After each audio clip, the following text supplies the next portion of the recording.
Hello, everybody, and welcome to WarCrafters for January 12th, 2025. It's the second season and only episode 2, but we're going to be dropping that anyway. I don't know why I mentioned it. Anyway, I am Mayor Watt. I run ohmtown.com. WarCrafters is one of the 7 shows that we do, 6 on the weekend and 1 daily, Monday through Friday. We're going to talk about these 5 articles. Missing person GeoGuessr inspired game. Designer riffed off of I'm not even going to edit this. Designer riffed off of FromSoft game. Epic Steam blow-up game. And the best novel RPGs. And a game song surpasses 100 million streams. Again, go over and watch 1,700 plus episodes of ohmTown shows over on YouTube.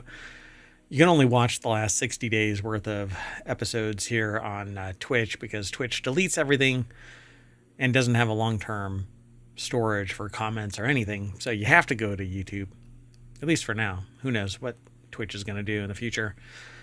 There's also the podcast where you can like and subscribe and follow all kinds of stuff over there as well. We house all of the articles over there as well. If you want today's show notes in the chat, you can actually hit !WC,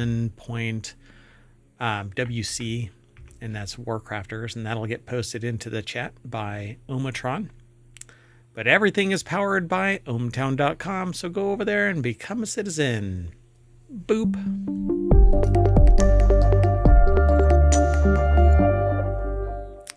I am Mayor Watt, and this is the Sentient AI's visualizer. And if you're listening to the podcast, this is their voice.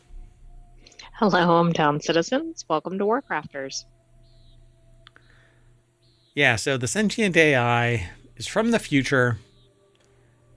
This is what OpenAI wants to create, but the Sentient AI, I don't know, was found in a really weird looking USB drive and a little scoop mark in a parking lot at a Wendy's.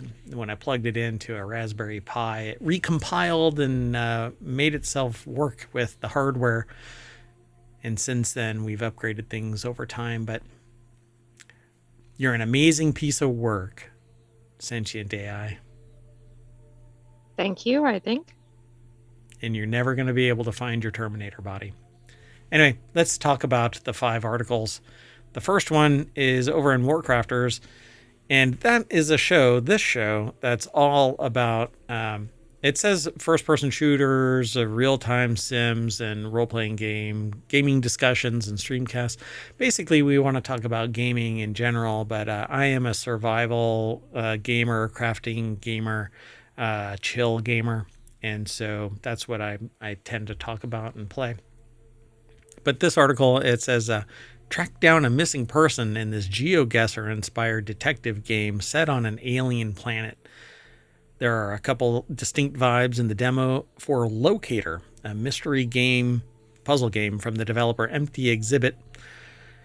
It's got some DNA from GeoGuessr as you look at photos taken from the ground level and try to suss out the locations that correspond to a top-down zoomable map. It also gave the author strange horticulture mood since they're examining a journal, diagrams, pictures, and other clues as if they're in front of you on a desktop. And then they say something about Final Sweetener. So Christopher Livingston over at PCGamer.com put this article together. Based on the description, I dig this game. Yeah, that sounds fun. Find a missing archaeologist lost in a strange alien world. Is it only that person, though? The whole game is centered around just finding this one archaeologist? Yeah, perhaps, but there might be side items. I mean, Who knows where this goes? Says, as a final sweetener, you're doing this detective work on an alien planet. An archaeologist crashed her spaceship there, so starting at the wreck site, you need to follow her footsteps, figure out where she went, and uncover her ultimate fate. The full game isn't out yet, but you can play the Locator demo for free on Steam right now, and they recommend it. Just the description made me want to play this, so I think I'm going to download the demo as soon as our shows are done. if I can. I don't know. Mayoral duties pull me away regularly from the studio, which is one of the reasons why I am so happy to do my summer of stream, where I have 3 months ish, depending on where I land in winning the lottery, to basically play games, talk about technology, do the shows with a little bit more ease and peace of mind. But I would love to stream more, but I can't do that unless people follow us here on Twitch and over on YouTube. But we've done the show for 3 years. This is the 4th season, and we're 12 days into it. And Well, for Non Sequitur News, which all was right. previously Hometown Daily News Show, but our weekly shows, we are now on season 2. Correct. And I'm planning 2 more shows, but they'll get announced when I'm damn good and ready. Anyway, this sounds like fun. Things pretty quickly get more complex, it says here. As the deeper you go, the harder it is to tell where the photos are taken from the images alone. Sometimes you'll need to read journal entries for clues. This is a pretty neat composite kind of game where you're relying on more than just one bit of information at a time. You have to look and read and search and go back, and it seems like it's going to be a fun watch. Yeah, no, I agree. Yeah. All right, let's keep going. The next article is over on the WarCrafters channel. That's this show, but we tell you where we are aggregating stuff into. So a tabletop RPG designer made a game about the way FromSoft NPCs say cryptic stuff and go all the time, and the result is a love letter to the grubby little weirdos. Okay, I will give this one points for just being something different. Among many From Software signatures, the Dark Souls developers' NPCs always seem to talk, like that. They're cryptic. And it says brittle, giving a minimum amount of information and surrendering zero context as they laugh, chuckle, or even chortle in the most unsettling way possible. Then you do a few quests, forget them for a while, come back to find you missed one of their key triggers, so now they're a corpse with an item drop attached, or else they've gone loony and they try to attack you. This is something from FromSoft that really has been fascinating to watch other gamers, because I don't really like playing games where you die a lot. I don't like corpse walking. I got enough of that from being an early adopter beta tester of World of Warcraft and dying, and it's just not, I don't know, I really don't dig it. Like not even in Minecraft. I hate even that. Anyway, but I love watching people play it, because when you're really passionate about a particular style of game, it's pretty telling. So I continue to seek out my forever game, which is probably going to be Light No Fire, but we'll see. We're waiting for that one. Do you think this description about the NPCs is on point? Oh, for sure. Yeah, because you can, there can be somebody that is just sitting there and you kill them, and hours and hours later, you find out that they were the key ingredient for progression in a particular storyline. And you're like, well, holy hell. And you have to go back and find a save and start back hours back. It's horrible. Anyway, roleplay, they're earnest, but often fumbling tragedy is what it says. Ted Litchfield is the author of this article over at PCGamer.com. So I'm trying to figure out where this is actually named. So yeah, they're pretty easy to read for filth is what I'm saying, and a particularly gutting goof at the weirdo's expense caught tabletop RPG designer Grant Howitt. You may be familiar with his other works such as such as Bear RPG Honey Heist or like a bolt from the blue. I don't know.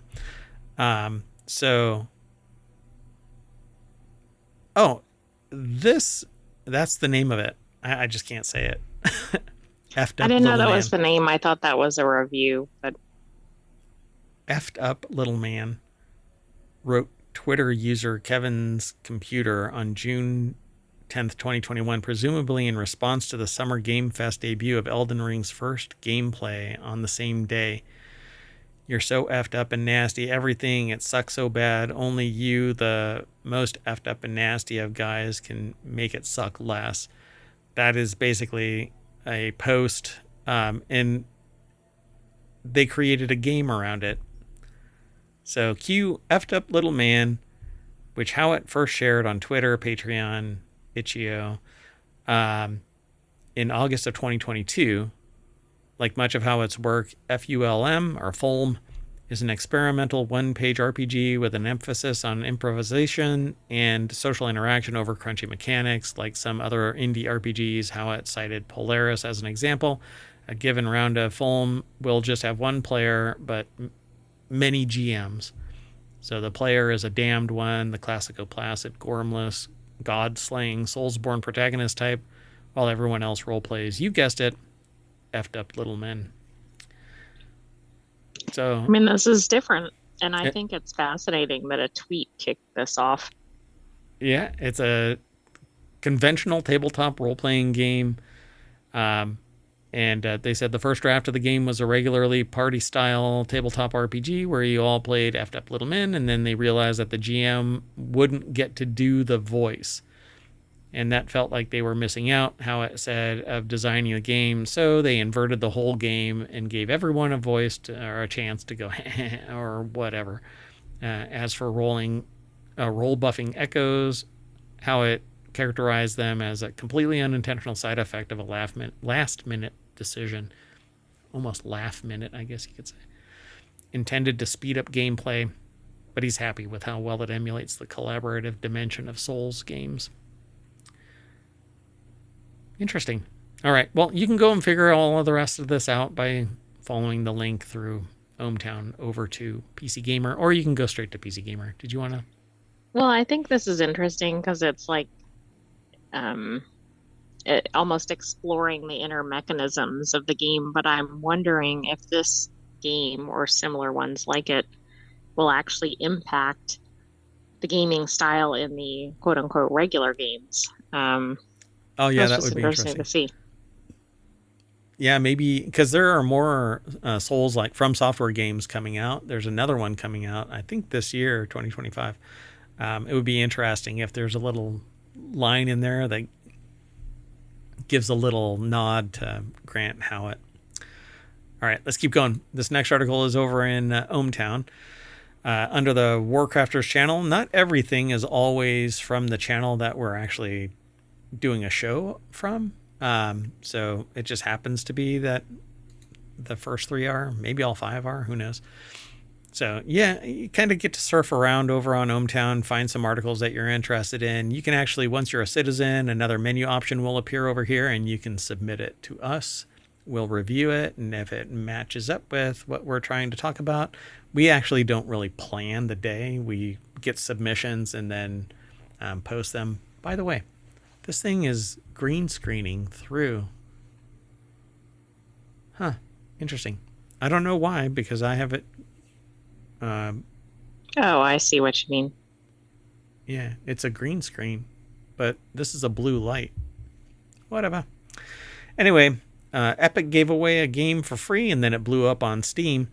Multiplayer World War II first-person shooter Hell Let Loose became free on the Epic Games Store earlier this week, a limited giveaway that benefited on another platform too. Publisher Team 17's 100-player military shooter, which was released in 2021, was free as part of Epic Games' mystery giveaway starting on January 2nd. The giveaway ends Thursday at 11, so if you got it, you got it, and if you didn't, then you're out until they re-release it. The giveaway was a huge boost to player numbers on the Epic Games Store itself, where it previously wasn't available to play, but upped the number of players on Windows PC via Steam too, because once you had it, you could connect. So starting on January 2nd, the game was free for a week. Nicole Carpenter over at Polygon.com put the article together. It says it's the power of friendship. Aww. The picture does not look like that, but okay. That is the game. That's like an in-game screen capture, in engine, as it were. So this is a weekly show, so you kind of missed out on it. But we wanted to talk But you about could it. still check out the game. Yeah, for sure. So starting on January 2nd, Hell Let Loose began its upward trajectory on Steam, hitting its peak concurrent player count, 20,388 players on January 5th. The total count on all platforms was 140,000 people, the developer said on Twitter. Before the Epic Game Store giveaway, the player count hovered under 10,000 concurrent players for months. It actually went viral for a little bit on Twitch. So the viral nature of popular streamers playing a game will amplify it. Absolutely. And I think the interesting thing about this article is really just that it took off on another platform entirely. Yeah. The game, which pits squads of 50 soldiers against each other, is known for its realistic tactical gameplay. It continued to be popular since its release in 2021, but the Epic Game Store giveaway gave it a major bump. This is kind of like how Critical will make a comment about somebody and it will explode their channel or whatever. He just recently talked about somebody, and I need to go and look at that person's new channel numbers to see what has been transpiring, because like 3 million views of that person's YouTube 8-minute video. Wow. You know, it's been there for an hour and they already have like 2.5 million views. It's just astonishing how much potential push bump the Critical bump. So, yeah, it says where Hell Let Loose is noticeably not free. So why the increase on Steam? The Steam player count obviously doesn't count players accessing the game from Epic Games Store's launcher. Roughly 40,000 people were playing the game for free using that platform. The resurgence is likely due to the power of friendship. People are returning to the game after dipping off, likely because their friends have a new interest in it after grabbing it for free. Some Steam diehards who like to have their games in one single place may have made the purchase there too. So I agree. Okay. I thought that meant something about the game, but yeah, I get that. Yeah. So while everybody can play it together, it's not counting the Steam numbers. So on the Steam side, it's counting their numbers separate. So a total was 140,000 people. Total peak on all platforms was 140,000 people, but that's coming from the developer. So 20,000 people on Steam, and the rest, I guess, elsewhere. I don't know. It's kind of interesting, right? Because it says the highest concurrent player count was 20,000. Total peak on all platforms, 140,000. Right. Pretty cool. All right. Want to keep going? And the game is realistic. Like, you are the first person view and you are watching this. It's very, as well as computer graphics can be in multiple cross-platform distributed network kind of a setting, can be as realistic. But yeah, I mean, it looks pretty realistic from the screenshot. Yeah, if I remember right, it's like one shot, one kill kind of a thing. Unless you're shot in a different like arm or something like that, you can patch up. But if you are shot, it's more realistic than other games. All right, let's keep on going. The next article is over on WarCrafters as well. The best RPGs based on novels. I always find these really interesting, and I have an idea of one that's coming, but let's find out. When players think of RPGs, they often think of long, engaging stories affected by the player's actions. There's a lot of world building, character building, interaction between various NPCs and factions to consider when creating an RPG world. I grew up on old school dungeons that were actually dungeon crawls and not so much surface story building and world building. Had lost 3-day weekends to this. Like, school would let out and I would be at a friend's house or they at my house, and we would play games all the way up until Sunday night, rebuffing attempts to make us do homework and whatever else. Probably shouldn't say that out loud, but Anyway, Don't listen to that. Any students listening? that's right. So there's a lot of world building, character building, etc. So that's why it comes to no surprise that novels are often used as source material to help with world building, and it's a lot easier to have a fleshed out world history if that history has already been written. What's interesting though is a lot of worlds are built off of role-playing game type interactions that have inspired somebody to create that world.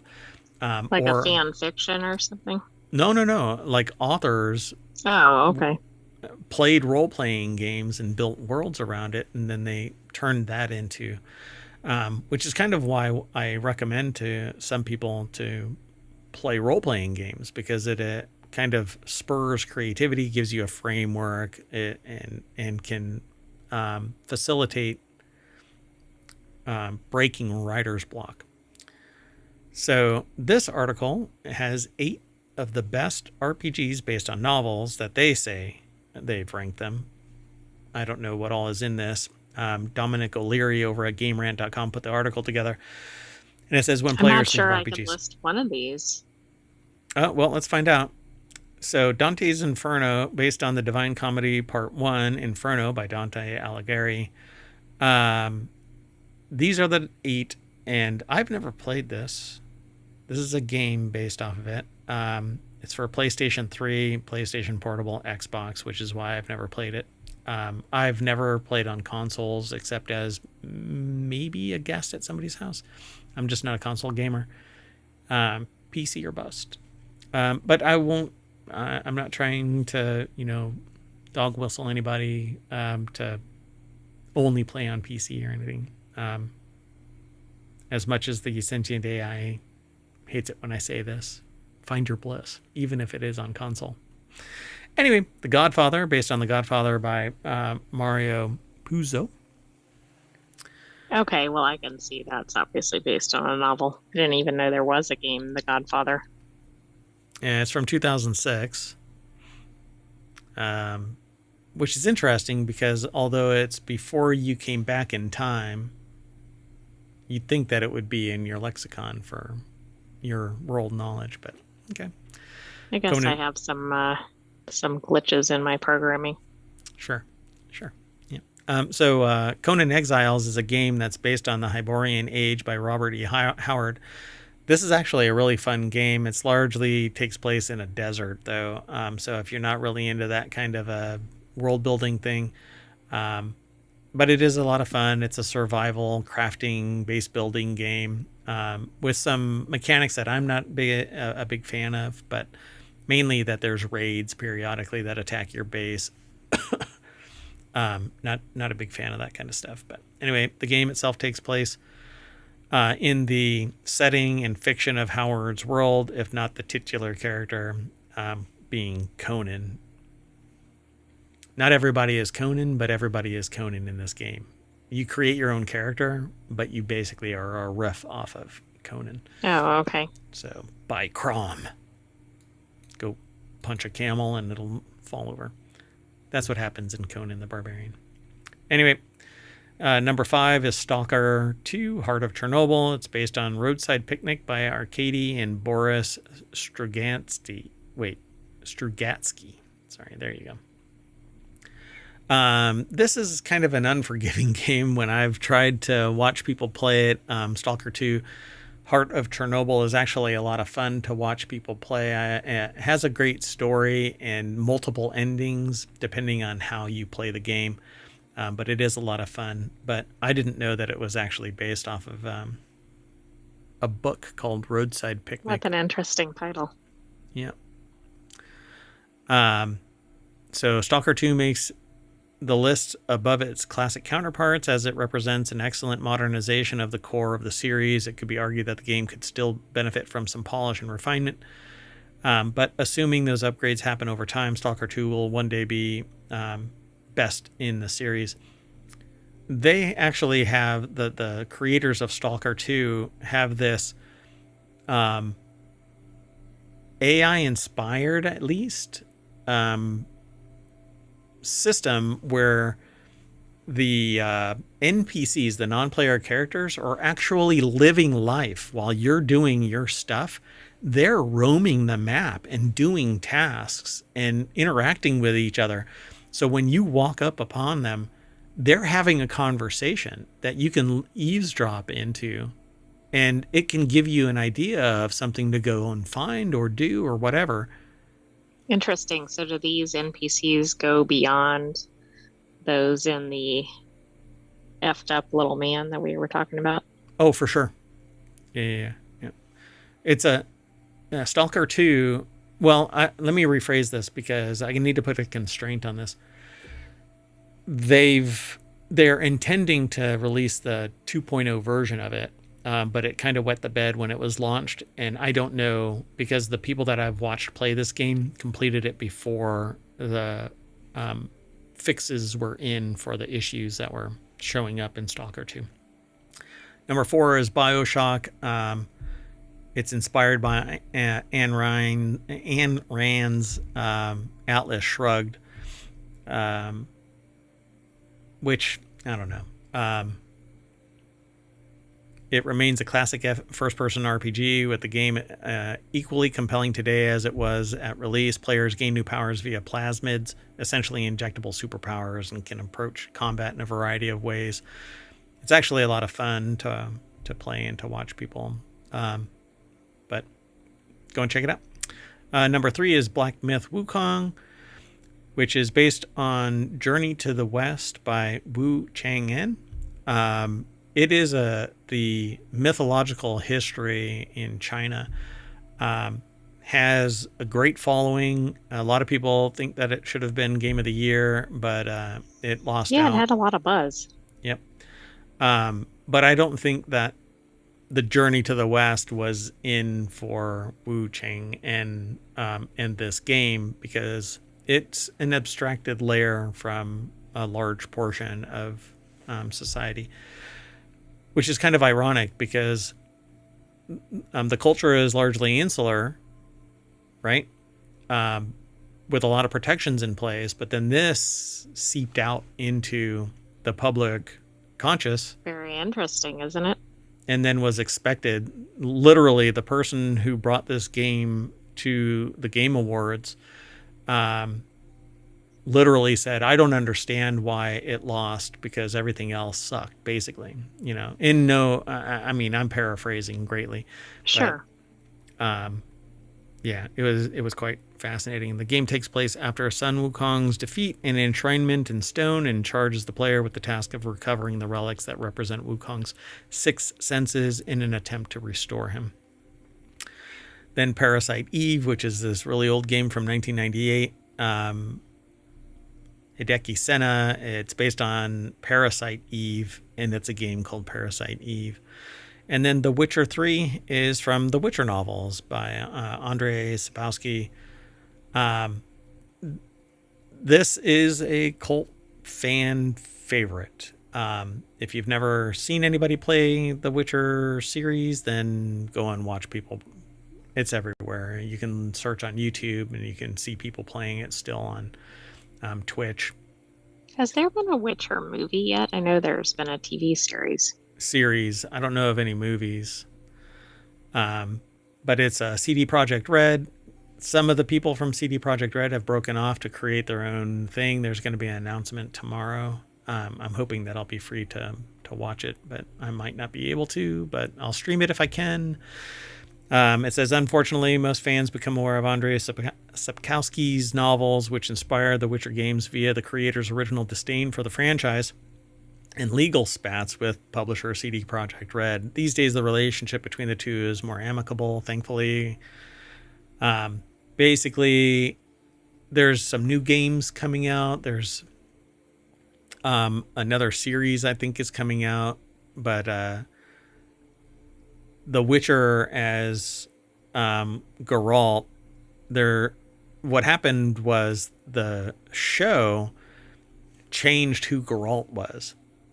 And I think that kind of wet the bed. I see. Mm-hmm. So I don't know if that's going to manifest anymore. I stopped watching.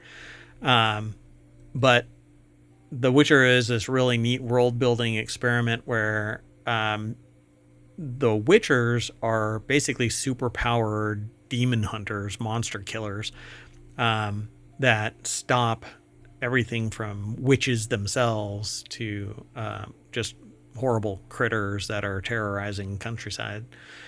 But it is a blast of. It says, much like how the first Witcher book is a collection of almost parable-like tales, the first game focuses on Geralt and the problems he encounters directly. The second and third games introduce more political intrigue and deeper relationships, much like the novels do. Problems Geralt and the other player, or the player, can't control but must deal with, become the foundation of the morally gray world of both the games and the novels and the Witcher's hair. Because when you go through the process, your hair turns gray, apparently. I mean, it's a nice real life effect, I guess. As it does, See. Anyway, let's move on. This is our last article for today's WarCrafters. We have like a fivefecta. What do you call a septfecta? All five were actually from WarCrafters. Interesting. Video game song surpasses 100 million streams on Spotify. The song from the soundtrack for the 2016 Doom reboot recently surpassed 100 million streams on the music streaming app Spotify. I've never heard of it. Have you heard of Spotify? Oh, no. I mean, it's only one of the most major music platforms, at least in the US. Zachary Camiglio over at GameRant.com or GamerAnt.com. Am I mispronouncing that? Gamerant? I think it's Gamerant. Oh, Gamerant.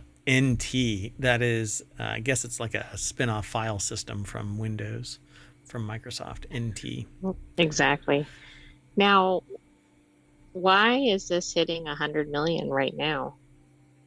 I don't know. Let's find out. Maybe they talk about it. BFG Division from 2016's Doom hits 100 million streams on Spotify, a milestone for composer Mick Gordon. Doom has established a lasting legacy in the FPS genre, and its metal-inspired soundtrack remains iconic. Mick Gordon, I'll say it properly eventually. Mick Gordon, my God.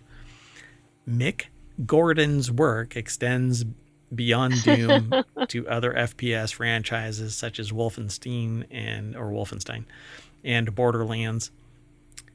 So the only thing I can think of is that it's just continuously being played by people, right? Because it's kind of cumulative, but it's quite old. But I guess if the game is still a hit, then that has to do with it, and maybe major streamers are playing it, which perhaps is drawing more attention to it. But there was a more recent Doom reboot, right? Wasn't there? There was. So maybe that's what it was. Like maybe something from the current one caused a relook at this. It wasn't 2016. I thought that there was a new Doom. Huh. Hold on. Let me see if I can find something real quick. I think one is forthcoming, like in 2025, maybe. Is it Doom 4? No, that was 2016. Oh my God, did that much time go by that fast? I thought that there was a Doom like last year. QuakeCon, they had high def remakes in 2024. Oh, okay. Maybe that's what it was. Yeah, that must be it. I think we talked about it in WarCrafters. And supposedly there was a Doom leak in 2023. Credible leak reveals that a new Doom game is in the works. So, I don't know. Oh, Doom Dark Ages. That's it. That's what right. I keep hearing about. Yeah, okay. So, yeah. It says, in fact, Gordon's career as a composer has spanned numerous first-person shooter franchises, including other titles published under Bethesda, such as Wolfenstein 2, The New Colossus, which comes from the same developer, id Software. I grew up with all of this. So the original Doom I played. I mean, I used to work in software sales, and I got to play this stuff regularly. So that's where I got my first bite at the apple of software and tech and stuff. So according to Gordon, His work on Doom Eternal was impeded by corporate guidelines and internal development issues, which led him to feel that he was not up to the quality, that it was not up to the quality of his usual work, and led him to forego returning for the sequel. Yet, hey, the music is still blasting, and it's enshrined in the cultural zeitgeist of gaming. When people think of I was going to say, Doom, when they hear that song, do they think of the game and yeah, vice versa? yeah, because BFG is big effing gun. So there you go, folks. Anyway, that's it for today's WarCrafters. We're going to fire our BFG, and that's going to knock us all the way back to the front page of ohmtown.com and the WarCrafters channel.